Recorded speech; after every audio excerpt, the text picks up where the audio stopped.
नमस्कार। राम गुलाम online classes में आपका स्वागत है। डीएलएड चतुर्थ सेमेस्टर के सामाजिक अध्ययन विषय के अंतर्गत हम लोग भूगोल पार्ट 2 का अध्ययन कर रहे थे। इसके पहले वाले क्लास में हम लोग भूगोल के पहले लेसन के बारे में अध्ययन किए, जिसमें मौसम जलवायु के बारे में हम लोग पढ़ चुके हैं। आज उसका दूसरा चैप्टर का हम लोग अध्ययन करेंगे। भारत के प्राकृतिक प्रदेश एवं यहाँ के जनजीवन के बारे में, उद्योग धंधों के बारे में, व्यापार के बारे में, भू बनावट के बारे में, प्रमुख राज्य एवं जिले के बारे में अध्ययन करेंगे। आइए इनका हम अध्ययन करते हैं। भारत के प्राकृतिक प्रदेश, जब इसकी चर्चा करते हैं थोड़ा सा भारत की स्थिति के बारे में अध्ययन कर ले तो हमको जानने समझने में सुविधा होगी। तो भारत की जो अक्षांशीय और देशांतर स्थिति है उसकी चर्चा करते हैं। भारत की स्थिति 8 डिग्री और 4 मिनट से 37 डिग्री 6 मिनट उत्तरी अक्षांश के बीच में है, और देशांतर में विस्तार की चर्चा करें तो 68 डिग्री और 7 मिनट पूर्व देशांतर से 97 डिग्री और 25 मिनट पूर्व देशांतर में स्थित है। और क्षेत्रफल की बात करते हैं कि भारत का क्या क्षेत्रफल है। भारत का क्षेत्रफल 32,87,263 32,87,263 वर्ग किलोमीटर। और इसकी लंबाई चौड़ाई बात करते हैं कि उत्तर से दक्षिण कितनी इसकी लंबाई है, और पूर्व से पश्चिम। उत्तर से दक्षिण जो इसकी लंबाई है 3214 यानी 3214 इस किलोमीटर, और पूर्व से पश्चिम में जो इसकी लंबाई है 2933 किलोमीटर। इसकी लंबाई चौड़ाई के बारे में हम लोग जान गए। अब आगे चर्चा करते हैं कि हमारी पृथ्वी को 2 गोलार्ध में बांटा गया, उत्तरी और दक्षिणी गोलार्ध। तो हमारा भारत किस गोलार्ध में है इसकी चर्चा करते हैं। हमारा भारत उत्तरी गोलार्ध में पड़ता है। जब पृथ्वी को, ये पृथ्वी है, ये बीच में भूमध्य रेखा है, इसके ऊपर वाला भाग उत्तरी गोलार्ध और नीचे वाला दक्षिणी गोलार्ध है। तो हमारी पृथ्वी के हिसाब से हमारा भारत उत्तरी गोलार्ध में स्थित है। अगर और स्थिति स्पष्ट करते हैं तो हमारा भारत उत्तरी पूर्वी गोलार्ध में स्थित है। अगर कहा जाए उत्तरी गोलार्ध में स्थित है ये भी ठीक है, लेकिन सही स्थिति का आकलन किया जाए कि एकदम उत्तरी में हो गए, थोड़ा दाएं बाएं होगा, तो उस स्थिति से हम कह सकते हैं कि भारत उत्तरी पूर्वी गोलार्ध में स्थित है। ये हमारे भारत की स्थिति हो गई। और हम क्षेत्रफल की दृष्टि से भी बात कर लें तो ज्यादा बेहतर होगा कि भारत क्षेत्रफल की दृष्टि से विश्व में कौन सा स्थान रखता है, और जनसंख्या की दृष्टि से हमारे भारत का विश्व में क्या स्थान है। पहले क्षेत्रफल की बात करते हैं, देखते हैं। क्षेत्रफल की दृष्टि से हमारा भारत विश्व में 7वां स्थान रखता है। कितना स्थान है? 7वां स्थान। और उसके पहले 6 किन देशों का स्थान है उसकी चर्चा कर लें। एक बार पुनः सुन लीजिए। हम जो महत्वपूर्ण लाइन होते हैं या बात होते हैं कई बार बोलते हैं, इसका ये मतलब है जब किसी बात को आप बार बार सुनते हैं, एक ही शब्द को सुनते हैं, एक लाइन को सुनते हैं, तो दिमाग में बैठ जाता है कि क्या चीज है। पुनः सुन लीजिए। क्षेत्रफल की दृष्टि से हमारे भारत का विश्व में कितना स्थान है? 7वां स्थान है। और जनसंख्या की दृष्टि से हमारे भारत का विश्व में 2 स्थान है, और पहले स्थान पर चीन है जनसंख्या की दृष्टि से। क्षेत्रफल की बात करते हैं। जो हमारे देश से 6 बड़े देश हैं वो कौन कौन से देश हैं क्षेत्रफल की दृष्टि से बात करते हैं। सबसे बड़े से शुरू करते हैं, लास्ट तक जाते हैं। 7वां स्थान हमारे भारत का आएगा। पुनः देख लीजिए। क्षेत्रफल की दृष्टि से हमारे भारत का विश्व में 7वां स्थान है, और हम क्रम से शुरू करते हैं। पहला स्थान किसका है? पहला स्थान रूस का है क्षेत्रफल की दृष्टि से। दूसरा कनाडा, तीसरा संयुक्त राज्य अमेरिका, चौथा चीन, 5वां ब्राजील, 6ठा ऑस्ट्रेलिया, 7वां भारत। यह आ गया क्षेत्रफल दृष्टि से 7 स्थान पर हमारा भारत है। पुनः इसको सुन लीजिए कि क्षेत्रफल की दृष्टि से पहला कौन है, दूसरा कौन है, 7वें पर हमारा भारत है ही।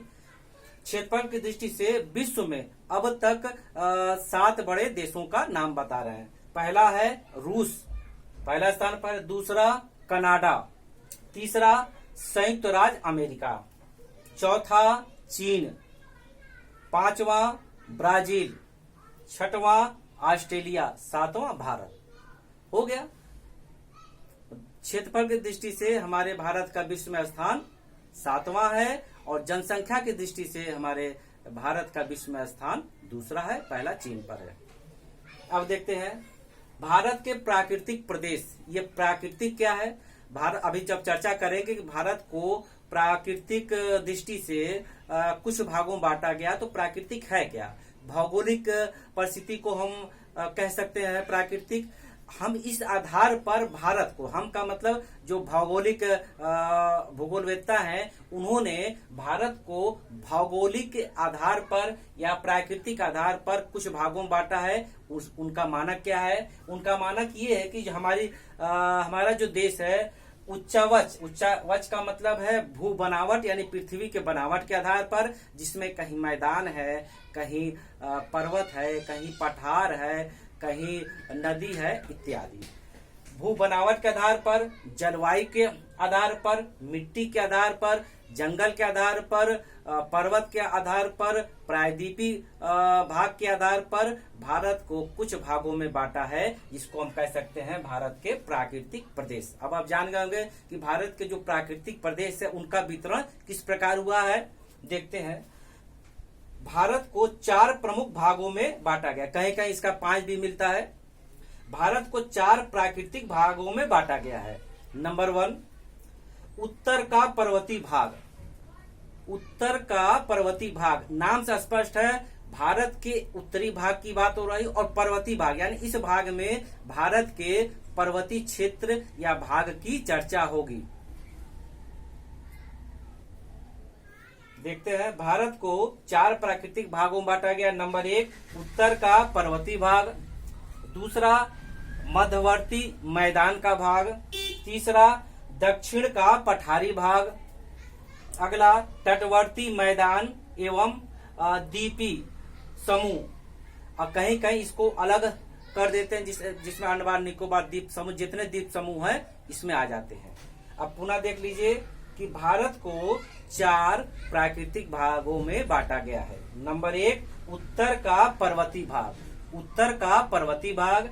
2, मध्यवर्ती मैदान का भाग। मध्यवर्ती मतलब भारत के बीच का जो मैदानी भाग है उसको भारत का मध्यवर्ती भाग के नाम से जानते हैं। अगला देखते हैं, दक्षिण का पठारी भाग।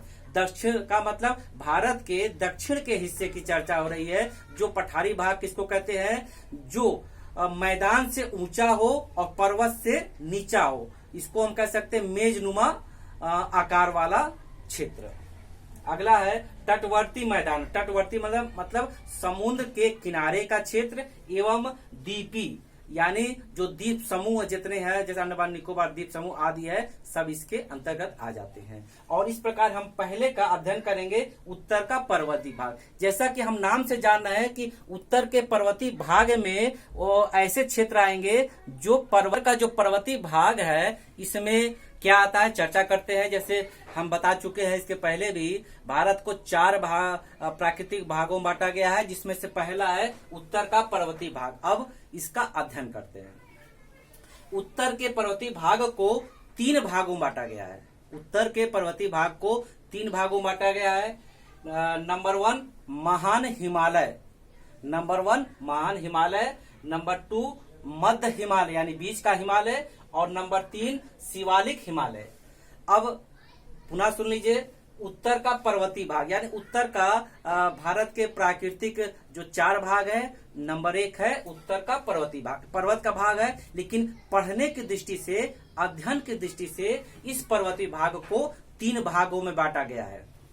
नंबर 1 हिमालय, महान हिमालय। दूसरा मध्य हिमालय और तीसरा शिवालिक हिमालय। अब पहले के बारे में अध्ययन करते हैं, महान हिमालय। और इस महान हिमालय के पहले हम चर्चा करेंगे कि आप जानते भी होंगे कि विश्व की सबसे ऊंची पर्वत श्रृंखला या पर्वत कौन सा है? माउंट एवरेस्ट, नाम आप सुने होंगे, जान भी रहे होंगे। विश्व का सबसे ऊंचा पर्वत शिखर माउंट एवरेस्ट है, जो हमारे भारत के उत्तरी दिशा में है। इसकी ऊंचाई कितनी है? 8,850 मीटर। 8,850 मीटर। ये कुछ समय पहले जो सर्वे हुआ उसके अनुसार है। इसके पहले कहीं कहीं बुक में ये भी मिलता है 8,848 मीटर, जो 2 मीटर का बढ़ा हुआ। तो पृष्ठीय दबाव के फलस्वरूप जानते हैं कि पृष्ठीय दबाव मतलब पृथ्वी जब थोड़ा सा सिकुड़न में आती है तो बीच का हिस्सा थोड़ा सा ऊपर उठ जाता है, वो पृष्ठीय दबाव के फलस्वरूप होता है, जिसमें आपको कहीं कहीं 8,850 मिलेगा। वो नवीन सर्वे के अनुसार है। यदि आप किसी परीक्षा में परीक्षा दे रहे होते हैं, विकल्प 8,850 नहीं है, 8,848 है, तो उस विकल्प में वो पूर्व के उत्तर को सही मानना है तो आप उसको बता सकते हैं। आइए देखते हैं जो पहला है महान हिमालय। इसके अन्य नाम भी है, जैसे आंतरिक हिमालय। इस महान हिमालय को आंतरिक हिमालय भी कहते हैं एवं हिमाद्री के नाम से भी जाना जाता है। क्यों? क्योंकि जो ये क्षेत्र है वर्ष भर बर्फ से ढका रहता है। हिमाद्री का मतलब हिम का घर। जो महान हिमालय है वो साल भर लगभग बर्फ से ढका रहता है, हिमच्छादित रहता है, सफेद चादर के रूप में बिछी रहती है। और क्या इसकी विशेषता है? इसकी इस क्षेत्र की लंबाई, यानी महान हिमालय के क्षेत्र की लंबाई 2500 किलोमीटर है। लंबाई 2500 किलोमीटर है, चौड़ाई 150 किलोमीटर है किमी, और ऊंचाई 6100 लगभग 6100 किमी। ये सारी चीज लगभग में है। लगभग 25 इस क्षेत्र की लंबाई 2500 किमी और चौड़ाई लगभग 150 किमी और ऊंचाई 6100 किमी यानी किलोमीटर है। अब देखते हैं इस क्षेत्र में माउंट एवरेस्ट के बाद अन्य कौन कौन सी चोटी है, पर्वत शिखर है। जो अन्य चोटी है उसको कंचनजंगा कहते हैं, मकालू, धौलगिरी और अन्नपूर्णा आदि। इस क्षेत्र में महान हिमालय के अंतर्गत माउंट एवरेस्ट के बाद जो अन्य चोटियां हैं वो है कंचनजंगा, मकालू, धौलगिरी, अन्नपूर्णा। अब आते हैं इन क्षेत्रों में अनेक दर्रे हैं या दर्रा